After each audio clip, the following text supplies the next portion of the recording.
For Pacifica Radio, I'm Christina Onnested. The FDA's approval of an abortion-inducing drug mifepristone gets a hearing at a 3-judge panel in New Orleans today.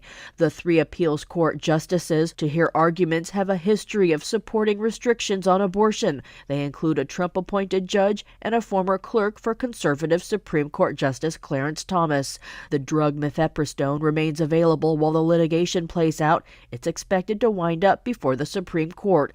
North Carolina has become the latest southern state to impose new abortion restrictions. Supermajorities in the Republican-controlled state Senate and General Assembly voted to override Democratic Governor Roy Cooper's veto of a bill that would impose a ban on most abortions after 12 weeks of pregnancy. Eileen Alfandary reports. The veto override passed by the bare 3/5 vote needed in both chambers.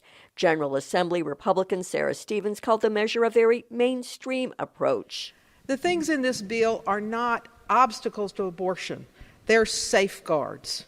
We seek to balance protecting unborn babies while ensuring the safe care of mothers. Democrat Marcia Morey said a 12-week abortion ban is extreme.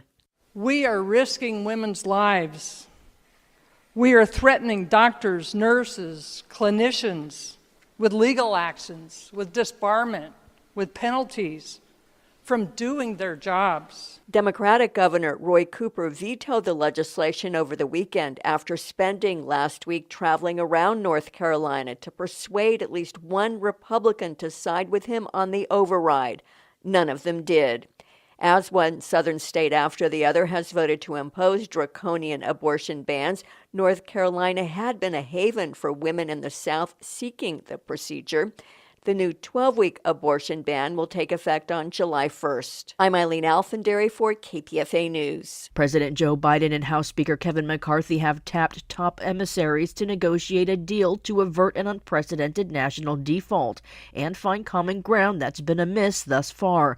Biden also cut his upcoming overseas trip short in hopes of closing out a deal before the end of the month, canceling a first-of-its-kind presidential visit to Papua New Guinea.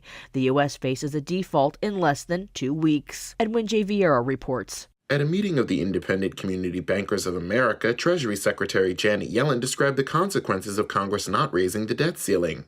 Millions of American families that rely on payments for the federal government would likely go unpaid, and that ranges from 66 million Social Security beneficiaries to millions of veterans and military families who have served our country honorably.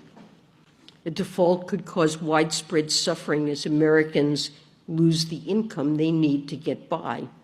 And the resulting income shock could lead to a recession that destroys many American jobs and businesses. It's estimated if a debt ceiling increase isn't passed soon, the U.S. will default by June 1st. Meanwhile, House Speaker Kevin McCarthy reiterated calls for lowering government spending in meetings with the White House, adding conversations will continue. Senate Majority Leader Chuck Schumer said both parties need to come together to pass an equitable bill. Everyone agreed that default would be the worst outcome, a horrible situation for America and America's families. But we also agreed that we need to pass a bipartisan bill with bipartisan support in both chambers. I'm Edwin J. Vieira for Pacifica Network and Public News Service. The head of the artificial intelligence company that makes ChatGPT told Congress AI should be regulated. OpenAI CEO Sam Altman testified at a Senate hearing as lawmakers expressed concerns about the technology being used to mislead people, spread falsehoods, violate copyright protections, and upend the job market. Christopher Martinez reports. Democratic Senator Richard Blumenthal of Connecticut, chair of the subcommittee, delivered the traditional opening statement. We have seen how algorithmic biases can perpetuate discrimination and prejudice, and how the lack of transparency can undermine public trust. This is not the future we want. That was not actually the voice of Senator Blumenthal. This is. The words were not mine. The audio was an AI voice cloning software trained on my floor speeches. The remarks were written by ChatGPT. When it was asked how I would open this hearing. That ChatGPT is a chatbot released by the artificial intelligence research lab OpenAI. The head of that company testified before Congress for the first time.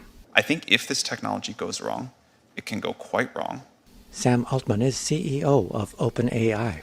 My worst fears are that we, the field, the technology, the industry, cause significant harm to the world. Altman says he looks forward to working with government to develop guardrails and regulations for artificial intelligence. Several suggested the creation of a cabinet-level agency to take on the complex work. I'm Christopher Martinez. Top executives at Silicon Valley Bank and Signature Bank largely avoided taking responsibility for their bank's dramatic failures at a Senate hearing Tuesday, instead using their time to assign blame to events they said were largely out of their control. The arguments got little traction with senators on both sides of the aisle who criticized the executives for taking risky actions or missing obvious problems that directly led to the demise of the banks, while still accepting lucrative pay packages and bonuses and selling off their bank stocks in the days and weeks leading up to the bank failures. Bank executives will testify before the House today. The United Nations says it's helped broker another grain deal between Russia and Ukraine to ship grain from the Black Sea port, averting another global food crisis in parts of the world that are struggling with hunger, particularly the Middle East and Africa. I'm Christina Onnested, reporting for Pacifica Radio.